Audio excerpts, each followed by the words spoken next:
My manager defended me, but that I later saw that guy come back. You keep seeing the people who wronged That's you. it. It's like they're coming back. Right. You know what? That's what I should be thinking every time I see someone who does me dirty. Be like, well, I'll get you next time. Tell us about a moment where you wish you would have said something and you didn't.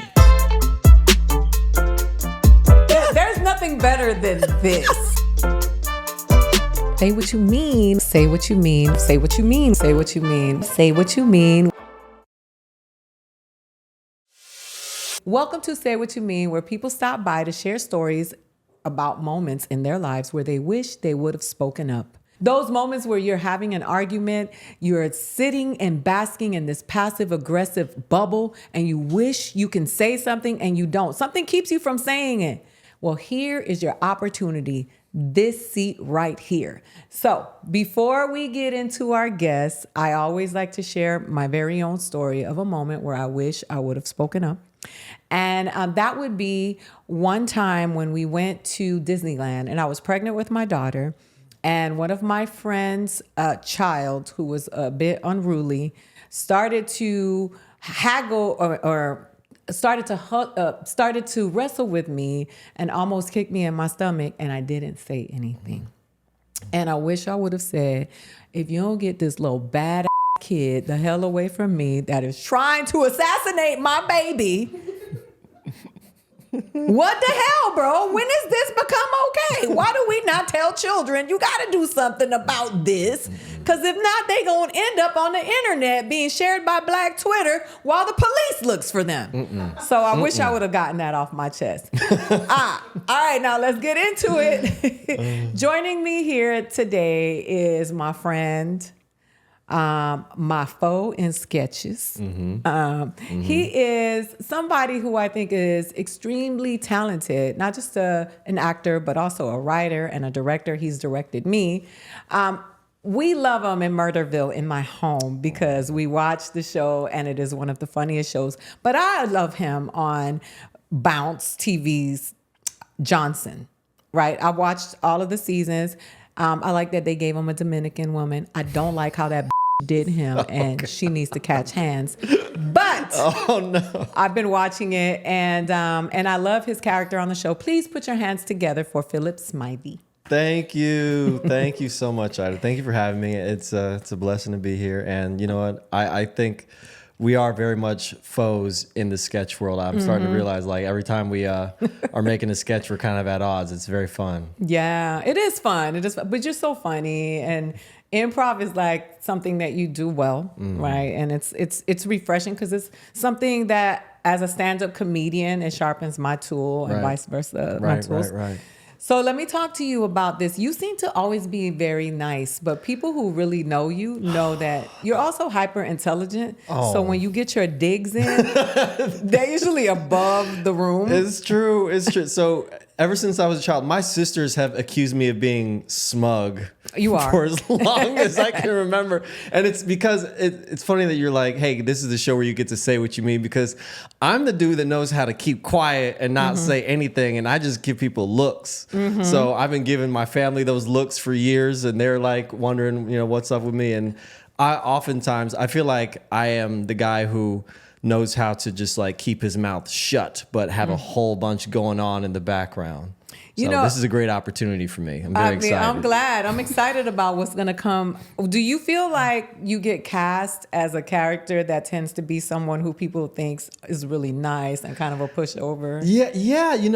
When Johnson started and I was asked to play Keith, it was really fun to get to explore that naive guy, that fun-loving, jovial character, which very much is me. But I think I also have a switch where I'm like, what was that? Like, you just can turn on a dime. Yeah. And it's because of observation. Like, you're a comedian. Comedians are highly observant people. They're taking note of everything they're seeing from people.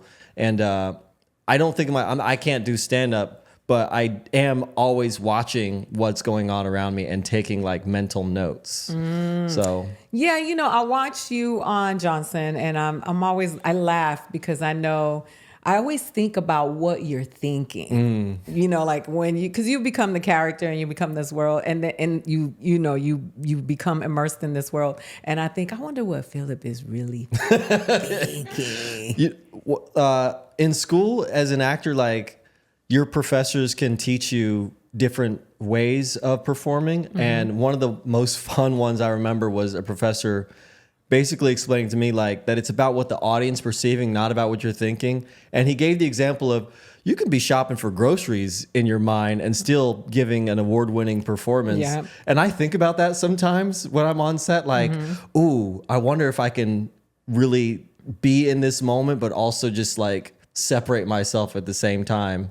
And I try that exercise and it doesn't always work for me, but there are a few times where I'm watching the show and I'm like, oh, I'm definitely like singing, Mary Had a Little Lamb in my head at this moment. And like, I'm like, oh, there is a difference. But usually when I'm in the scene, I'm totally trying to be like immersed and committed in that moment. And it's really easy most of the time when you have such great people around you who you can get hyper invested in. I feel like I'm a very empathetic creature. So if you tell me anything going on with you, I'm just going to be highly like invested emotionally in your state of being. And that's typically what happens on set is I'm just like latched on to whatever's going on with them. So quickly, I just want to do this with you because you said that. So I'm going to give you a scene and you tell me what that actor could have been. Oh, God. Yeah, sure. So Denzel Washington is on that car, 24-hour shoot program. What could he been thinking? Like, what do you think he was thinking about? Let's see. 24-hour shoot program. I bet he's thinking, did my nails get done before I got this scene done? Because I know they're getting a close-up of my hands right now, and I'm going to make sure that looks right. Because that was rich already, Oscar-winning Denzel. Yeah. In the jungle, talking down, but... Did they get my writer correct? I asked for 12 white M&Ms in my room. They could be thinking anything, but I was thinking the about pros, they're technical wizards with it. Like, yes. I doubt that Tom Cruise has been in the moment of a scene in years because he's so meticulous with his craft. Oh, everything. But he does his own stunts. So like he kept jumping off the cliff. Yeah. And I'm like, he's unbelievable. You're not thinking, oh my God, I have to go save that woman when you're jumping off a cliff. He's thinking, I'm going to jump at 27 degrees north by northwest, and I'm going to land the parachute and deploy it at 30 seconds. He's thinking of the technique, and he's a master of it. Yeah, you don't think he's singing to himself, I'm singing in the rain. He might miss that train the next time he does that if he's in that moment. But, you never know. What about, are you not entertained? I know what I would be thinking in that moment. What would you be thinking? I'd be thinking, I'm so good at this. I'm going to win an award right now. I was thinking, he probably was thinking, all these gonna want to get with me. Look at these abs. Hey, let's tell them this is the trailer moment. Yes. Yeah. So let's talk about you. Can you think of a moment where you wish you would have said something and you didn't? Oh, I can think. We don't have enough time for that. Let's start with college, okay? There was this woman who hit my car with her car, and I said, okay, let's get each other's information. And then she's like, all right, bet. And then she speeds off. And I saw her later. Oh, shit. But she went to Clark. And she looked a little tough. Oh. So instead of being like, excuse me, madam, you hit my car and ran away, I just gave her like a look and kept walking. I thought, oh, she's going to feel that look. What school did you go to? I went to Morehouse. Oh, that's so elitist. I know. Well, I didn't He was like, the rough go to Clark. Okay, but she was basically driving Denzel's car from Training Day. Like, but come she on. was in college. Yes, she was in college, but... What were you driving? I was driving a Honda Accord. Oh, the car that keeps on giving. The car that keeps on carring. Yeah. That car had been through so much. I remember I actually totaled that car here in LA. Wow. Years later. It got hit by a Civic who also ran away. My cars have never had any justice. It got hit by the Civic. The Civic ran away again. And with my car's last breath, it got me off the highway just in time. It was like dropping boxes and stuff out of it, like wires and stuff are falling out, and it still got me out. And I was like, thank you for your service. The car had 200,000 miles on it when it was done. You said you wanted to start in college. What's next? What happened in adulthood? Oh, gosh. Okay. So let's see.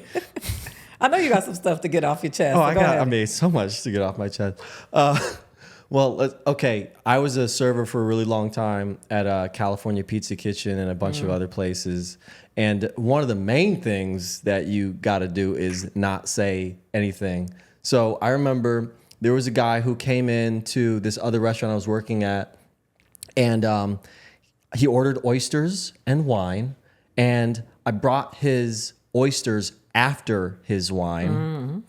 Big deal. So then I got a review. A negative review in like Yelp or something, specifically citing me for my insolence for bringing the oysters warm after the wine.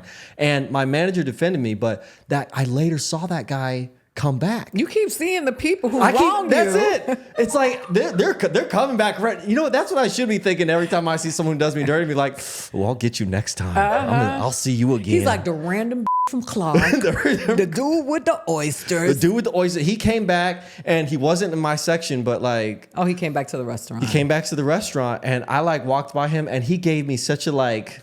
And you didn't say anything? You can't say anything. So look into the camera right now and what would you say to that man? Bro, they just oysters. I'm glad you like your wine and oysters in a certain order. But it would have worked out either way, sir. I'm just trying to pay my bills so I can live my dreams. You heard? You still was nice. I would have been, look here, don't nobody drink beer with oysters. What kind of corny? I mean, no, wine with oysters. What kind of corny? Till you do right by me. All your oysters gonna be warm. Also, who orders oysters at the California Pizza Kitchen? That place was not California Pizza Kitchen, but yes. Also, who does order oysters at California Pizza Kitchen? I have like the thing is, I have so many stories about what happened at CPK that I feel like if anyone does watch this, they're gonna know who they are because all the people who go to CPK go all the time. Like there was this one dude who was a porn star who came in every night at like 9:59 when we closed at 10, and he needed his tomatoes sliced only from the center of the tomato, and we had to remake his pizza all the time if we didn't do that correctly. I don't hate anyone, but he's close. Oh, okay. He's real close, and his name is Scott. That's right. I'm putting you out on blast, Scott. I see you with that ponytail. A porn star or a porn actor? He an actor. Okay. Yeah. I think his name in the industry was like Sarge or something. I don't know. I'd never seen you work, Scott. Probably terrible. So you eat but not tomatoes cut wrong. Like I should have said that. That's what I said. You eat Scott. And your tomatoes are all old. Did it matter? What if you would just be like the evil? This is your villain origin story. Yeah. I'll have you know. Yeah. That the tomatoes come from a can. That's right. They were canned tomatoes. We just rearranged. And our avocados weren't even real. What about anybody else? You got to get some stuff off your chest? Oh, I mean, let's see. I try to have a forgiving spirit in general, but... That's okay. You can forgive somebody and then still wish you would have roasted that ass. Yeah, I mean, it's true. I think, but also... It's harder now because I'm like, as I get older, I'm like, man, there's a lot of people who need to forgive me. Like who? You don't even realize when you're, like, I have a little bit of road rage, I think. And so I don't even know when I'm speed racering through the streets and stuff, just trying to get where I'm going. And I know I've almost like made someone crash before, not on purpose, because like you don't see them, but it happens at the last second. But like, well, this is the moment. I'm coming back to you now. You ran me off the road on Wilshire and La Brea, and you, man, That's right. You almost killed me in that raggedy ass Accord. It's a Lexus now, but I understand what you're saying. I'm talking about back then. That That's was right. me. Yeah. So, okay, so you're driving a Lexus now. Yeah. He's working. He likes Toyota. I do like Toyota. They're very good to me. Yeah, I had a Camry that lasted 10 years. But I will say, the dude at the Lexus dealership, Tell it. Anthony, Okay. Anthony, you rude as hell. All right? You rude as hell. First of all, no one needs that attitude at 8 a.m. All right? Look, I'm just here to drop off a car. Like, I know it needs work, but you don't need to tell me that I'm not a responsible car owner if I don't fix A and B and C and D. Like, the car's gonna be fine, sir. He's just trying to get money. I know, but the judgment that comes with it. I don't know why judgment has crab hands. Oh, I know. I feel it. So, Anthony, Yeah. are you going to see Anthony again? Probably, yeah. There's very little rotation at those spots. So when your brakes go out. When my brakes go out, you're like, yo, Anthony, I'm sorry.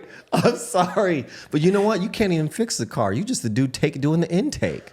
You probably don't even know how the car works yourself. You all sitting there judging people for what they're not doing to your car. I ain't seen your car. Talk your your shit, go. Anthony. Go. Let him have it. You telling me all this stuff about me? I get mine, Anthony. I have my vehicles. Ooh, you said vehicles with an S. With an Plural. S. That's right. Me and the wife drive the Lexuses. Got the 2 Lexi. So How many Lexuses you got, Anthony? Oh shit. Anthony, how many Lexuses do you have? You probably got a couple.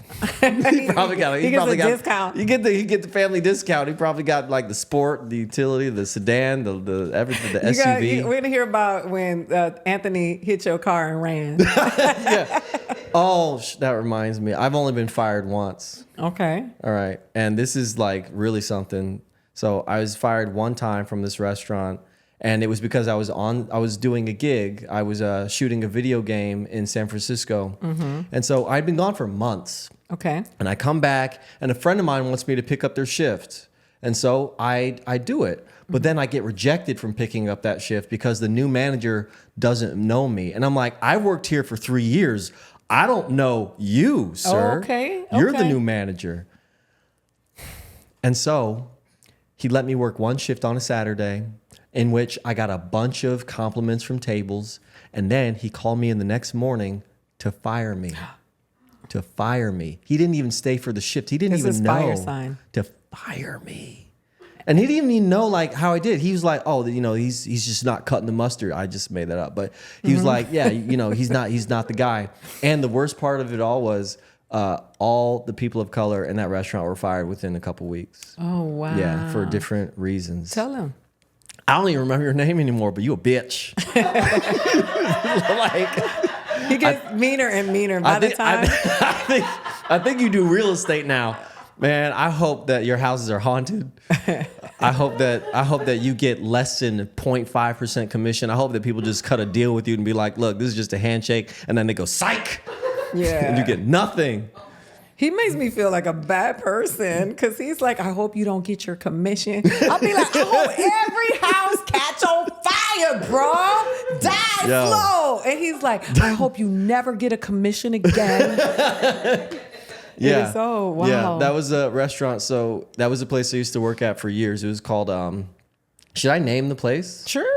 It's called Firefly. The place is, the food is delicious. Those are the burritos, right? No. Firefly is. On Ventura. Yeah, that one. Oh, that's like a library. Yeah. Yeah. The food is nice, but the ownership. I actually don't have a problem with the owner. Just the manager. Is he still there? I hope he is. I hope he is. There I you hope go. he's there. There you go. Tell so him. I can pull up in my Lexi Hey. and be all like, yo, this food cold. And you got to say, cut my tomatoes Cut from my the tomatoes middle. from the middle of the tomato. Sweet redemption. What time do you close? I'll be there 3 minutes before that. I need you to get your revenge, Philip. I would love to. I just want to say, since this is Say What You Mean. Yeah. Your wife gave me a bottle of non-alcoholic tequila. Yes, from a company that she represented at the time. I don't like it. Oh! It's a waste of time. Whoa. First of all, Lewis Hamilton, if you're watching this, your tequila is delicious. Okay? Sponsorship. I only prefer Amalve tequila, available in stores now. So I rebuke that in the name of Jesus, what she just said. I'm just playing. I didn't know it was Lewis Hamilton because Lewis Hamilton is delicious. He is, right? I don't know, but I can imagine. Yeah, this is about absolutely. saying what you mean. But you know what? But it's true though. It doesn't give you a buzz because it's not really tequila. No, I know it's not an alcoholic. And that's kind of the point. Yeah. Right? You know what's funny? Your wife was like, you could just have it. I was like, I'll post about it. She was like, you don't have to do that. Like she was just like, it was just a gesture of kindness. Thank you. That's very sweet. I love your wife. Yeah. But I just thought it'd be funny to bring up the tequila just so that we could mention it because I forgot the name of it and you said it. So almost forgot the name of it. Almave tequila by. And I almost said Anthony Hamilton, but I was like, wait a second, that don't sound right. he was not drinking that when he wrote Charlene. There's no way. No way. Absolutely not. All right, so we have a segment called Shoulda Kept That. And this is a section of the show where we get emails. They come in through social media. We have messages through social media. We get emails or through our mailing list where people send us messages, moments where they should have kept what they said. Instead of not saying enough, these are the moments where they said too much. And these are new to me just as they are to you. So I'm going to share the story with you and then we'll talk about it. Okay. I was staying at my twin brother's house. He brought a girl home. Apparently, in the middle of the night, she came and got in my bed while I was asleep, but nothing happened. She woke up early, kissed me on the cheek, left her number, and left. My brother thought he was ghosted because I never gave him the number and just told him that she wasn't into him. Wow. It be your own twin. What do you have to say about this? Well, my Sherlock brain is on right now. So you're telling me that this woman didn't know it was the right twin? I think people are more observant than that. You think she was lying? I think she was lying through her teeth. She liked the other twin better? I think she lied. I think she was like, oh, let me use the fact that they're twins to try to explore what else is happening here. Because how often are you going to get the opportunity like to date identical people unless you're identical yourself, in which case they kind of gravitate to each other? I don't think I've ever wanted to date a twin because twins are on the list of the creepiest things in my life. Oh, God. I don't know why. I read an article today that was about a pair of twins identical that married a pair of twins identical, and then they all live in the same house together. That sounds like a horror movie. And I'm just thinking like, and then they had children. And when you're twins, married twins, and you have children, technically they're cousins, but they're also brothers. Oh. Isn't that weird? So the engineer here is a twin. And I was telling him that I have a list of creepy things. And I said twins is on there. And I said humming. Like humming is weird to me. Anytime I hear somebody, it just feels creepy to me. And then he goes, what about humming twins? That's like some Shining stuff right there. I was like, Absolutely. me jumping out the window. Like, I'm the scariest of them all. Yeah, no, twins are there. It is strange though, because you think like people of faith are like, oh, we all have souls, right? But I don't know why. He's like, we have souls. We have divine given souls. But twins don't. When you're a twin, you're just a copy of the same thing. So like it kind of separates a little bit of the argument. Like, so you saying that they just photocopied a soul? Ooh, but not the soul, only the physical, right? Yeah, but Different. He's like, maybe, maybe. Like, just think about it. You trying to get our cameras cut off. You took it a bit too far. I think that we are probably not going to see this episode. No, twins have souls. It's all good. Yours are just identical. They're just identical. So we do a lightning round. This is an opportunity to get to know you a little better. Okay. And so I am going to ask you a couple of questions and you answer them the best way you can. Sounds good. Smash or pass, board games. Oh, smash all the way. Board games are great. Morning or late nights? I like late nights more. You can get more done. What's your favorite movie? Oh, this is a cop-out answer because this is the answer I've been given for a long time. There was a movie that it's the only movie I experienced where I knew nothing about it before. I was just walking along the street, minding my business. My friends were pulling up in a car and were like, "We're going to the movies. You want to come?" And I jumped in and I went. You have a lot of random events in the street. I do have a lot of random Walking down events. the street. And the lights came down, the screen came up, and the movie that played was V for Vendetta.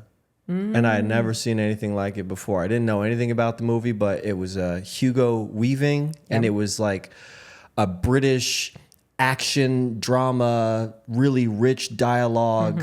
Every word in the first monologue started with the letter V. It was basically like it was kind of a Marvel movie in a bit. I just never seen anything like it. It was captivating. And Natalie Portman was in there and had this crazy performance where she gets her head shaved. Every moment of that movie had me like, Nice. So that's your favorite movie? that's the one. That's the answer I give because it's the only time I've ever been like blown away by a film that I knew nothing about before. Nowadays, we're inundated with trailer information. We know the whole end before it starts, the marketing.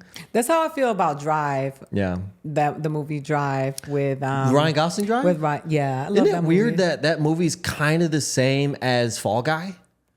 You think so? Stunt people framed for murder, trying to make it right. Ryan Gosling. I never thought about that. Because Fall Guy is a remake, right? Yeah. But yeah. Not of Drive. Very different tone. No, I mean that Blade. Yeah. The fact that we saw what's his name?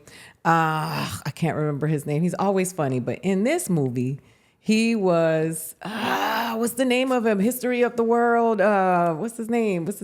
He's in the movie. History of the World. He's in the movie. He's always doing comedy, but in this movie, he is. I'm gonna think about it. Fight or flight. 4 bunnies. 4 bunnies? Why? You fighting? Am I fighting animals? So, because you could have said anything. You could have said 1 bunny. 4. You could have said 2 bunnies. Could have said 3 bunnies. I said 4. You said 4. You fighting? I think I have to because they're probably surrounding me at this point. I can't fight them because I'm allergic to rabbits. Oh, So I have to fly for sure. you have to fly. I used to try to catch rabbits in my backyard growing up in Texas, and there would be one in the backyard, and I would just try to make sure that all the holes were sealed. But they are so fast. They are fast. They still and dig, they always find that one little nook that you didn't catch. From you, but they don't From find me? it from the local coyotes. No, no, they don't. They ain't that quick. Ain't bugs. that quick. That's mean. We don't hate animals here. I do like animals. Yeah, I'm I just allergic try to to capture bunnies. them. What would you do if you captured the bunny? I keep it as a pet. A wild rabbit. Yeah, I would capture frogs. I had my pool was gross, so it had a bunch of tadpoles in there. There were ducks. I would try to hunt the ducks Oh wow. with like a makeshift bow and arrow. But I'm like, How Dick Cheney of you. I'm only 10, so like even if I hit it, it doesn't hurt, or it Texas. does, and they just shake it off. Texas. Yeah. I used to hang lizards on my earlobes. Used to hang Yeah, I lizards. used to catch them and hang it. Yeah, because they bite and then they hang. I used to catch them, put them in the Coke bottles. That's not scary. With bugs. No, Yeah. Philip. They're not gators. No. No. They're lizards. Did you ever see a Komodo dragon as a kid? Yeah, though I've only seen them online in books and stuff like that. They I can never like wanna whip you see- to death or something. They right? are one of the most deadliest animals in Australia. Yeah. Yeah, they are. I was like, I always look up if my nightmare is to ever run into the deadliest animals. What do you do if you come across a Komodo dragon? Every deadly animal lives in Australia. I just can't go to Australia. I don't want to go. But what you do is you pray because you're going to die. Yeah, you gonna die. You ain't gonna make it. They're very fast. They are fast. They said you got to do this. You do that with the gators as well and the crocodiles. Every animal, a hippopotamus. Yeah. It's I didn't a even done know deal. hippopotamuses were. And you think that they're hippopotami. slow because they're heavy, but they're fast. They're fast too. A cow can outrun you. Hippopotamus can outrun you. Yeah, they said that the hippos. They said that if they're gonna run for you, you're probably gonna die. That's it. And they said they don't want to. They don't even want to eat you. They just want to kill you. What's wrong with you? Yeah. And you ever watch the videos where they like feed a hippo a watermelon and it's just like grape? Yeah. Like nothing. But it's so misleading because those of us when we were little played Hungry Hungry Hippo. Yeah. And they made them seem they were pink and purple and green. And It's true. We associate their curviness with being jolly. Yeah, they're not jolly. Like the fact that they, their teeth are kind of round and they have these kind of puffy cheeks and they're a little portly and like, oh, that's so sweet. And they will devour you mercilessly in an instant. So I do this all the time. I go online and then I start looking up the animals because I want to see them. I had to see a Wolverine in action because it's kind of funny how they get down. Yeah. Wolverines don't fuck around. Yeah. But I had to see a hippopotamus in action and then I saw it run and it was unreal. I was like, bruh. You saw an actual, you saw this in and not in real a life. zoo. No, on YouTube. On Are you YouTube, kidding okay. me? No, I want to see them fighting. Yeah. Wolverines are pretty gangster. How big are Wolverines actually? They're not that big. That's why they look. Are they badgers? They're in that range. I don't know Right. that. I don't want to because then in the comment section, well, technically Wolverines and badgers are not. I don't want to. I don't even know. But yeah, look it up. Yeah. Look it up. Look it up. All I know is so in the movie Wolverine where so like, and this is, not all writing is amazing writing, but in the movie Wolverine, the Origins Wolverine movie, when Wolverine is talking to his girlfriend at the time and she's like, oh, you remind me of the kukakoi, which is like, Oh, yeah. which is a term for, it means the Wolverine. I was like, that's a stretch. Like you were not thinking of the kukakoi when you were talking to this. Like there's nothing about him reminds you of a Wolverine. It just didn't make any sense. No. But I love how movies tried to tie things together that don't actually have any. That's happens when you don't diversify your writer's room. That's right. El Cucuy is not a Wolverine. Yeah, if the title of the movie was like, I don't know, I can't even think of something. If the title of the movie was like Fiddle Leaf Fig Tree. Yeah. And then like, as I'm dying on the road, be like, our love was tall and soft. Like a fiddle leaf fig tree. Like roll credits. Yes. Like, no. Like what are you saying? Makes sense. What if you could say one word to your favorite teacher? What would it be? To my favorite teacher? One word to my favorite teacher. Thank You can say 2 words. you. I could have put an S on it. I could have said thanks. Wow. Yeah, I guess I still need more time learning if I can't remember to do that. It's okay. What is up next? What's going on with you? Well, let's see. So Johnson season 4 is in full swing. I think I don't know, some point through the season we're about to be in the Bahamas. Oh, wow. I have to So catch up. it's going to be a really exciting finish to the season. So that's happening on the Bounce Network. You can also watch seasons 1 through 3 on Hulu. And I have a film coming out soon, my very first romantic comedy called We're Not Married. I'm moderating the panel for that. Yeah, directed by Cynthia Garcia-Williams. Amazing woman, amazing team. It was such a joy to work with all those people in that. We'll have our premiere in September, and then hopefully we'll find our way to everyone's couches and living rooms after that. Oh, congratulations. And how can people find you? You can find me on Instagram, Philip Smithey, Philip with 1 L, Philip Smithey. And that is on the gram, also on Facebook. I'm not clever with cool names. So It's you okay. can.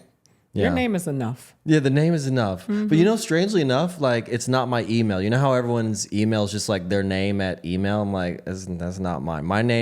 My email, which I'm not giving out, is like my first screen name I had as a child. Oh, wow. Like, you know how when you remember AOL Instant Messenger or whatever, like the names that we were all coming up with?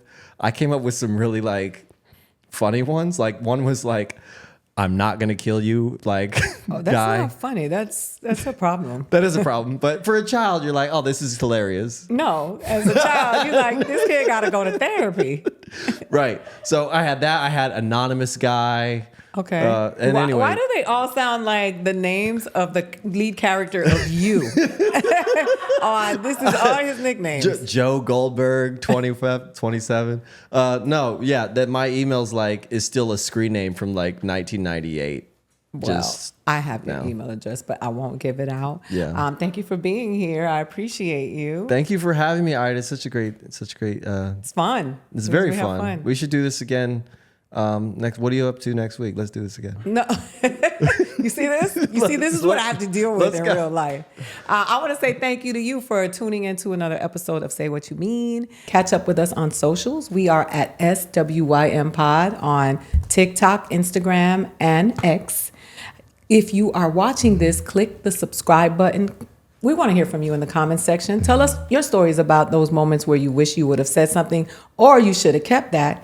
If you are listening, download the episode, become a member, do whatever you need to do, and tell a friend because we want to continue to grow this village. We are so excited to be a part of yours, and we are excited for you to be a part of ours. My name is Aida Rodriguez. This is Say What You Mean. We are out.